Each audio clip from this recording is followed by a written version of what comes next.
పట్టపగలే బీర్లు తాగుతూ ఏడుస్తూ కూర్చుంటే అడిచి నీ మెడలో తాళి కడతాడా? ఏదో ట్రై చేయాలిగా. ఏం చేస్తాం, అమ్మాయిలో జెన్యున్గా లవ్ చేయడం తప్ప మాకు ఇంకేం తెలుసు. రేపు మీ చెల్లి బర్త్డే కదా, అయితే నీ పేరు మీద బ్యానర్లు కట్టించినా? ఫ్రస్ట్రేషన్లో వీళ్ళు జోకులేస్తావా? ఇప్పుడు నువ్వు మా అక్కకి ఇవ్వడం కోసం కొన్న డైమండ్ చైన్ని మీ చెల్లికి ఇవ్వడం కోసం ఇచ్చినట్టే ఇచ్చావనుకో, తనకు నేనంటే ఇష్టం లేదు కాబట్టి తను నాకు తిరిగి ఇచ్చేస్తాను, నేను మళ్ళీ తీసుకొచ్చి నీకు ఇచ్చేస్తాను, నువ్వు వెళ్ళి మా అక్కకి ఇచ్చేయచ్చు. మరాఠీ సినిమాని భోజ్పురి సబ్ టైటిల్స్తో చూసినట్టుంది. అంకుల్ మిమ్మల్ని అందరినీ వదిలేసి వెళ్ళినప్పుడు మీకేం బాధ అనిపించలేదా? ఎందుకు అనిపించదు? ప్రతి భార్యలాగే రోజు భర్తకి వండి పెట్టాలి, శనివారం అయితే కలిసి గుడికి వెళ్ళాలి, పక్కనే ఉండాలి, అన్నీ చెప్పుకోవాలి. కానీ వాటన్నిటికంటే పిల్లల మీద ఆయనకున్న బాధ్యత ఎక్కువగా కనిపించేది.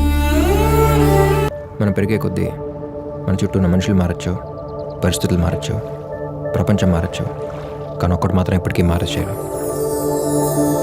నేను చూసిన ప్రతిసారి నీతో ప్రేమలో పడ్డా. అంటే నెట్లో బెస్ట్ లవ్ కోచ్ టైప్ చేస్తే ఉన్నట్లో కాస్త అయితే బెటర్ అనిపించింది. ఒక్కతే వచ్చింది, సైన్యం లేదు, యుద్ధం జరగలేదు, చేతులు వెపన్ కూడా లేదు స్వామి, వచ్చి ఉన్న సంతోషాన్ని అంతా దోచుకెళ్ళిపోయింది. ఇలాంటప్పుడు మెడిటేషన్ చేస్తేనే బాబు మనశ్శాంతి కలిగేది. మనసు దాని దగ్గర ఉంటే శాంతితో నేనేం చేసుకునే స్వామి. మనసులో ఉన్నది ఎవరితోనైనా షేర్ చేసుకుంటే బెటర్గా ఫీల్ అవుతాం అంటారు, బట్ చెప్పుకోవాలనిపించే మనిషి కావాలిగా. ఎందుకో తెలీదు, నీతో చెప్పుకోవాలనిపించింది హరి.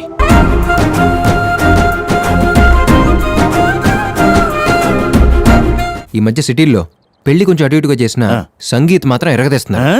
సో ఈ పెళ్లి సంగీత్తోనే స్టార్ట్ చేద్దాం.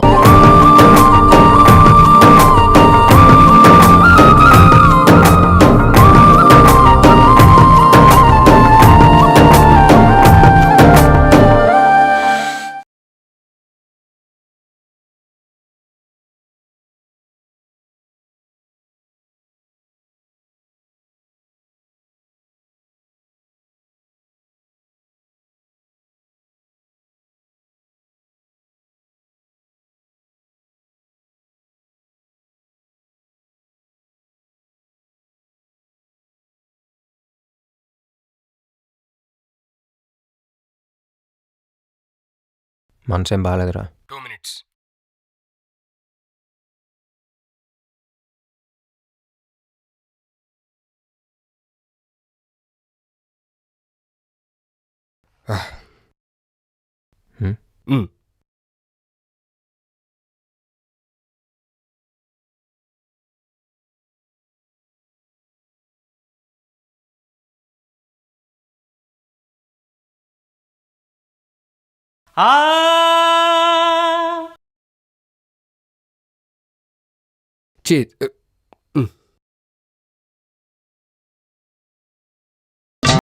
ఈ పాట అంటే నీకు ఇష్టమా?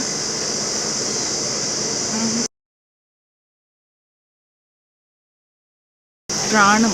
ముత్యాల పాటల్లో కోయిలమ్మ నీ పేరు? పాపాల నవ్వుల్లో వెన్నెలమ్మ, దీపాలు పెట్టేది ఎన్నడమ్మా. సార్, మన స్వేచ్ఛకు ఒక కుర్రాన్ని చూశాను. మంచివాడు, మనీ ఉన్నవాడు, పైగా మన క్యాస్టే. నాకైతే చాలా బాగా నచ్చాడు. నువ్వేమన్నా ఉద్యోగం మానేసి మ్యారేజ్ బ్యూరో పెట్టాలనుకుంటున్నావా సార్? లేకపోతే ఏంటయ్యా, నాకు తెలిసింది 2 క్యాస్ట్లు, మా పిల్లలకి నచ్చిన వాళ్ళు, నచ్చని వాళ్ళు, అంతే.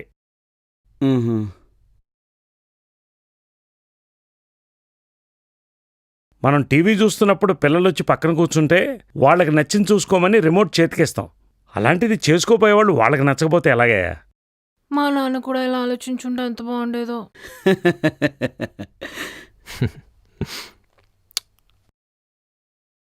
రే ఒక నిమిషం, ఏంటి మళ్ళీ ఫోన్ చేశాడు?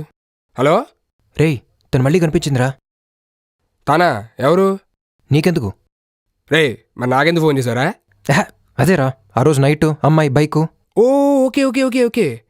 రే మనం వెతుక్కుంటూ వెళ్తేనే దొరకడం కష్టం, అలాంటి తనే ఎత్తుకుంటూ వస్తుందంటే ఆలోచించుకో. ఫస్ట్ వెళ్ళి అమ్మాయితో మాట్లాడే. అంత లేదు. నాకు స్ట్రాటజీ అర్థమైపోయిందిరా బా. అమ్మాయిలు మనం కావాలనుకుంటే కాదు, వద్దనుకుంటే పడతారు. రే అది కాదురా నేను ఇంకేం మాట్లాడగా. నాకు ఆ అమ్మాయి వద్దు. I don't want her.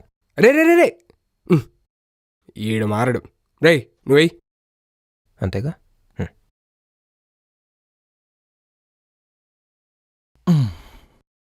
ఇటివ్వండి.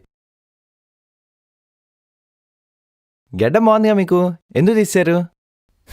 Good అన్నావు కదా, ఫ్రెష్గా ఉందామని. అవును, చిన్నప్పుడు ఎప్పుడో చూసినట్టు గుర్తు. నీకు తమ్ముడు అనుకుంటా కదా? కాదు కాదు, చెల్లి. ఓ. ఎలా ఉంది? ఎంత అయింది? 1,99,999. అంత పెట్టుకుంటే బాగుండదా? 6 months ఆఫీస్లో ఓవర్ టైం చేసి దీన్ని సెలెక్ట్ చేయడానికి 2 months స్పెండ్ చేసి స్వేచ్ఛ కోసం కొన్నాను. థ్యాంక్స్. అవును, ఫ్యామిలీతో వస్తాను. వాళ్ళు మధ్యలో జాయిన్ అవుతారు. ఓ. శైలజా శైలజా శైలజా శైలజా నీ కోసం చెయ్యాలా ప్రేమ పూజ. ఏంటి సార్ గడ్డ పెంచారు? లవ్లో ఫెయిల్ అయితే గెడ్డం పెంచక జిమ్కి వెళ్ళి 6 ప్యాక్ చేయమంటావా?